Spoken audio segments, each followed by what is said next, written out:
Yo, it's your man with a plan, Marx and Lars here. Here, ranking every game that came out in 2025 that I personally played, and it's going to be by my own personal opinion. So if it's not where you guys would have put it, don't kill me, don't beat me up. It's just where I felt. This is how I felt about the game. You might feel different about a lot of these games, but like I always say, this year was a great year for gaming. It's Now it was a year for me specifically. There's a lot of games that came out that I was indulging in that I liked, but not a lot of games that I was like, woo! A lot of it wasn't stuff that I would play. Out of the I would say probably 1/4 of the games at minimum, at maximum was the amount of games I liked. But there was still a really good game for gaming overall, and I kind of want to go through all the games. And honestly, I'm only judging game if I put enough hours into it. Not all of them I'm completely finished with yet, but if I feel like I had enough time into it, I'll put it into one of these categories. If not, and I still am interested in it, or I played a little bit of it, but I don't have enough to form an opinion, I'll put it in will play. So, everybody, let's get started. So the first one is a big swinger. So this one's going to be it's going to trigger some people. I am not an Expedition 33 fan. As somebody who plays many RPGs, it did not engage with me. Just to let you know, so people kind of misconstrue when I say it has very much a lot of Dark Souls thing. It has a lot of Dark Souls like aesthetic and gameplay style. I don't know how to explain it the best way, but basically it has a lot of things that share similarities to with Dark Souls. Not in direct gameplay, but just the way it's set up. The aesthetic is a little dark, but that doesn't bother me. It's more of the combat system. I don't like how the combat system and how punishing the combat system is, in the sense where if I see somebody swing a sword, I don't want them to fake me out 3 times before they swing it for real.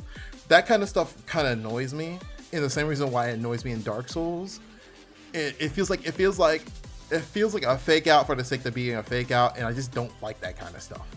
So it automatically kind of turned me off after I played a little bit of it. But I respect it for what it does, and I respect it for why it's what it is, and I like the story. And honestly, if I still might try it again just to pick it up and to see if I really don't like it, because I don't think I was in the best place when this game first came out this year. I'm not going to lie. So I'm definitely going to probably give this game a second chance, but at the moment, it's not really my cup of tea, but I respect it for what it is. Lost Souls aside, so people don't know that this game was a game that I have been waiting for a long time. I played an hour of the demo, and that's all I need to really play. I'm not gonna lie. I've been waiting for this game for about 10 years. The second that they had a beta for this game, they had a footage of this game, I was on it like white on rice, and I was disappointed. I've never been in. There's only been 2 games that disappointed me like this: Biomutant, and now Lost Souls aside. And I'll still probably get it when it's really cheap just to see, because I heard there's some good things about it. But right now, with all the different games I have on my backlog, well, now I have a lot of games on my backlog, but a lot of things that are coming out, a lot of things that gotcha games I play, I just don't feel like it's a priority. I think it's one of the worst games out of the ones I played this year to come out. Date everything. This is the A tier. So this is a special one for me because I bought the game for me and my partner, my girlfriend, but I kind of just watch her play through it, and I probably play through it one of these days. But I kind of just watch her play through it because it's more fun. It's so fun to watch your partner play through like games like this and play with them. So I've been playing this with them, and this is such a great game. It has some legendary voice actors in there playing characters voice actors I haven't heard from in a long time, playing some goofy characters. And honestly, it's kind of weird that you want to bang your bed frame, but it's kind of funny. Oh man, the bed's my favorite, man. I need a soft bed, if you know what I'm saying. Anyway, Ghost of Yote.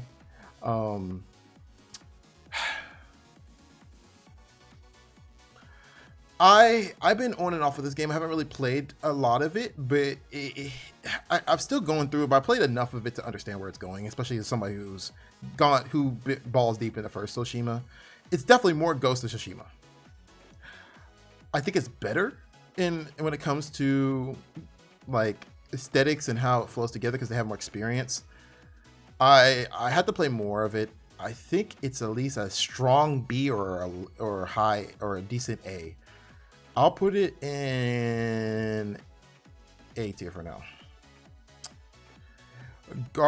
Rune Factory Gardens at Ozima. This is a game I was heavily addicted to.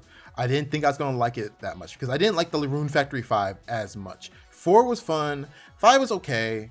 I didn't really get into 5. I couldn't really get that far into it. It just had some technical issues and it was just not really up to really feeling it as much. But this is honestly, it might be my first S tier. I didn't even think I was going to put an S tier when I first did this video, but I really liked it. I really liked it a lot. I really, really liked it. I really, if you like farming sims with a little bit of combat to spice it up, I think this is your game. I really like it. I don't really play a lot of farming sims, but this is like the farming sim that tickles the right part of my brain enough to play them constantly outside of Stardew Valley, which I need. Stardew Valley is one of those things I need to play with a partner, which I play with my partner sometimes with. Mario Kart World. Oh man, the game that's been getting hate since day one.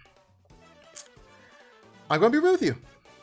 I actually don't hate the game, but I feel like it's not as addicting as usual Mario Kart. But I'm not a big people know me. I'm not like a crazy Mario Kart person. I love it, but I don't like live for it. Like I can live without buying a Mario Kart game for one of my consoles. But at the same time, if I had like $1,000 to spend on video games for the rest of my life, it definitely wouldn't be one of the games I play. But I think for what it was good, but it didn't capture my attention as much as it should have, I think. So I'll put it in B tier for now. Monster Hunter Wilds. I want to put this in A tier so badly, but it's a high A for me.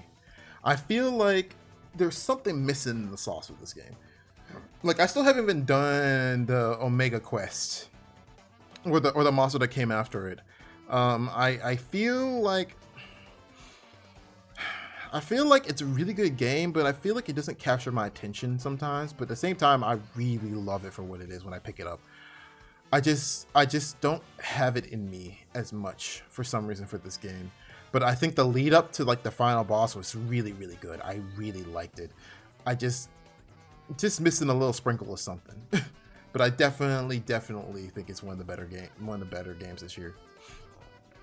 Atelier Yumiya. I'll put this in A tier. I'll put it after Monster Hunter Wilds. I liked Atelier Yumiya. I like Ryza a little bit better still. I think Ryza still was better in some ways. I think Yomiya was a good character. I think the side characters were really good. But I feel like the game suffered from... I feel like the game, as the game went on past a certain point, I felt like it was trying to be a harder core RPG, but at the same time, it still tried to be that soft Atelier, and it just came off as a little soft, I think, when it comes to the story. I think what the story was trying to represent was awesome, but I think because it was trying to go with a hard story with a softer tone, it didn't hit exactly. And I feel like the gameplay was better than Ryza's when it comes to status elements and stuff, but I do feel like there was a huge difficulty spike close to the end of the game. Like to the point where even going on the lowest difficulty didn't really do really well. It just didn't sit right. Something about the game didn't hit like Ryza did. But I like it for what it is, and as they do a 2, I think they probably couldn't come up with something better. Like they can perfect the formula, because it's always like that with a game with a new formula. The first game is always kind of eh. That's how I feel about the first Pokemon. That's a hot take. I'm like eh. Oh, okay, Tales of Grace's F. So this is a game I really wanted to put on here because I thought I'd be playing it by now, but I had to put it in will play because I have it wrapped in the plastic still. But I'm going to play this. This is going to be the first game on backlog I'm going to play. I've always wanted to play Tales of Grace's F, and I got it on sale. It's one of my favorite. You know, Tales of is one of my favorite franchises, and this is one of the ones I have not tried yet. Out of the modern ones, like the 2D ones I haven't tried, but out of all the 3D ones, this is one of the ones I have not tried. I don't know anything about it, too. This is one of the ones I don't know anything about, too. Other than that, there's a future and a past arc. And like there's a future, middle, and past arc, I think. And all the DLCs in there, too. I think I never wanted to play it, too, because there's so much DLC for it. It's just all within the game for like $15 for me. So I'm definitely going to play this at some point. 100 Line Last Defense Academy. It is S tier. So I do want to play disclaimer on this. I don't want to spoil anything. So it's a tiny bit of spoil, but it's not really a spoiler. But if you want to go in blind, just skip the next like 30 seconds of what I'm about to say. But basically, this game is it's like a multiple route game. There's about 20 routes with 100 endings. But the first the first full playthrough of your game is going to be a pure like introductory route. So the first like 40 hours of the game, it's a long game. 40 hours of the game is just an introductory route to show you the premise of the game, and then it branches off to a whole bunch of different stories. Now, are those stories coherent? Kinda. There's a lot of cause and effect. Something doesn't happen, something does happen. It changes how the story works. But sometimes how it plays out, you're kind of like, I understand why this changed, but sometimes the changes are kind of so drastic. You're like, okay, why did it change so drastically though? Like when it comes to different timelines that you go on. But this game is an RPG second and a visual novel first. Like kind of like Danganronpa, but it first starts off like it presents itself in the first route like an RPG first, then a visual novel second, and then the more you play through more of the routes, it turns more into a visual novel. So just a warning about this game, but I love everything about the game. I do think it's a little incoherent every once in a while, but the lore all matches up, so I really am impressed with this game. But I feel like they probably could have fleshed out things a little bit more and or had a few less routes, but they had to get 100 in there for the marketing. But one of my favorite games this year. Honestly, probably a little bit over Guardians of Ozma, but I'll put that there. Donkey Kong Bonanza. I have to put that at an S tier. That was a fun game. That was really fun. I'm not even the biggest Donkey Kong fan, but I really love what they were doing with the game. Oh my god, it was so fun. It was so good. It was so good. Oh my god. I had to decide between which S ranks is my game of the year, but this game, I recommend this game if you get Switch 2. This is the Mario Odyssey. Peak. I put Peak in A tier. I really like Peak. It's not something I always come back to all the time, but when people ask me to go down on Peak, I play it. Some of the stuff that happens in it now versus when the game first came out is a little creepy, in my opinion. So it's not as relaxing as I would like it to be, honestly. But I really do like it. I really do like it. Kirby Air Riders. I am still playing this game since it came out. I have to put this S tier just because of it tickles my fancy.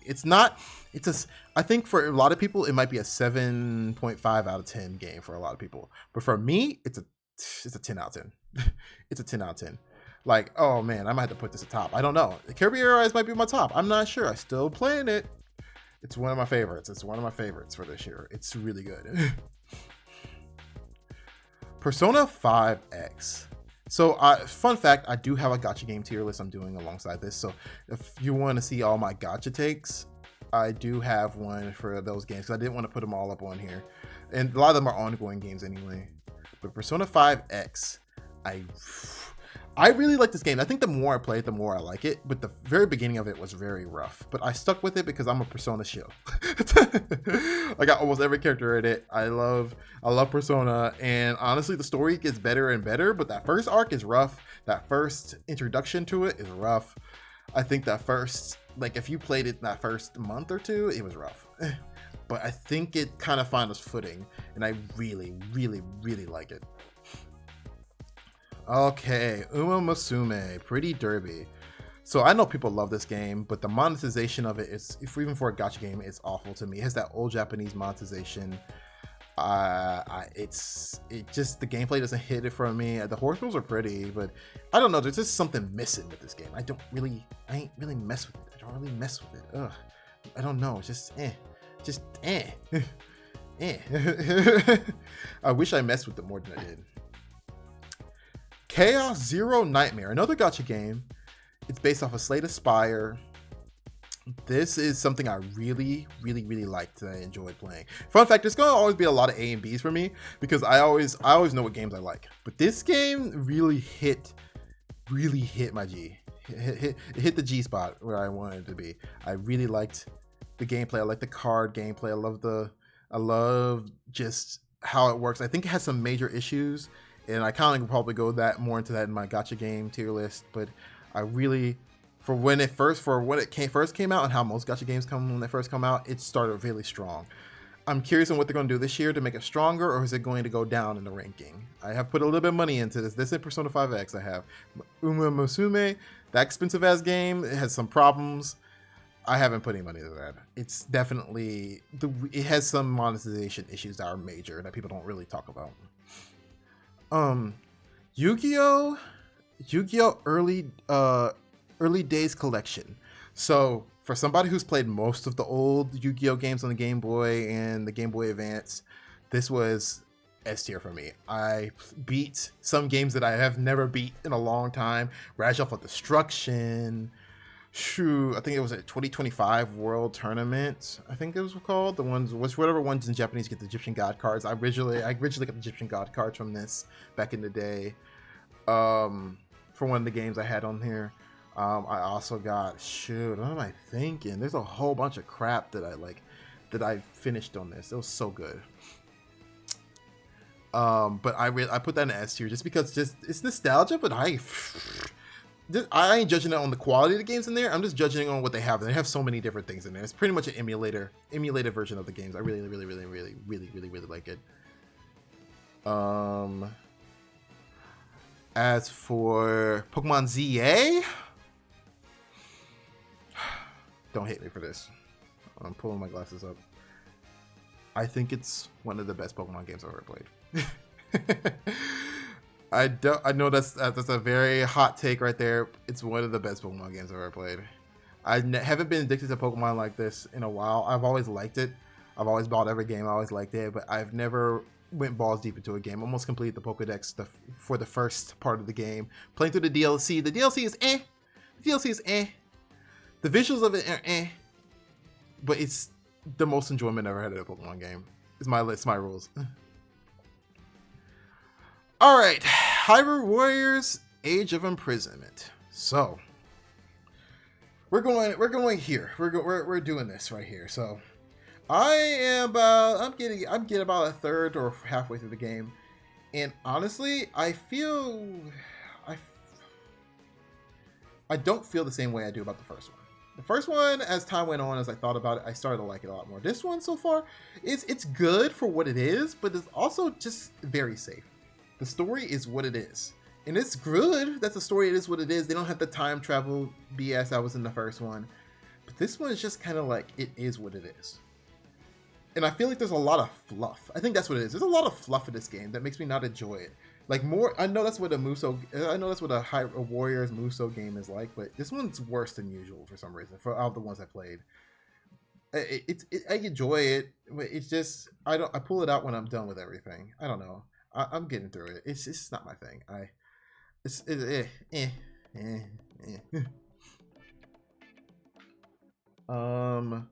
The next game is No Sleep for Kaname Dante. So this game is this is the AI Insomnia Files like is it a prequel kind of like for the second game. There's a lot of characters in the second game. And a lot of things that haven't been solved in the second game. From the second game, you'll know if you played the second game, you'll know that this is like a midpoint. This goes into there's a lot of puzzles in this game that rack my head around, but I don't know if that's because I'm not smart enough for it, but some of them are brutal. I'll have to put it in B tier because I feel like there's just something about it where I'm just kind of like, it's whatever, it's just whatever. As for Pac-Man World 2, which is the next game we're going to talk about, this was fun. It's exactly just like Pac-Man World 2. This is Pac-Man Turtle Repack. It's a little different than Pac-Man World 2. It's a little tighter. The controls are a little bit tighter. But I feel like the controls aren't as good. This is slightly off, but it is exactly the same game. Actually, a little bit better. So I think I will put Pac-Man World 2 in A tier. Digimon Time Stranger. This is a game I really like. It's up there with Pokemon. I think it's one of the best Digimon games I've ever played. I played through a lot. I played through the World DS, and I really, really, really like what they have had so far. I think this is one of the best Digimon games I've ever played. Right next to Pokemon. They're both really, really good.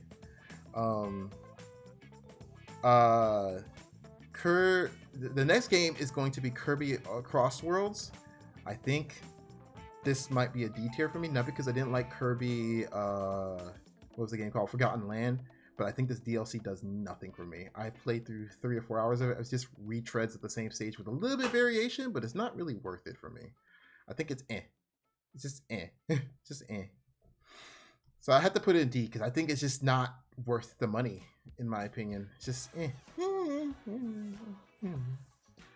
For the will play category, I will put in. So for everything after this is stuff I have not played yet, but I would like to play. Undefeatable is something I would like to play. I saw a lot of stuff for that. I'll play that. Rideau is something I would like to play. Sword of the Sea is something I would like to play. Split Fiction is something I would like to play. Tony Hawk is something I would like to play. Haste is something I would like to play. Ninja Gaiden 4 is something I would like to play. And Metal Gear Solid is something I would like to play.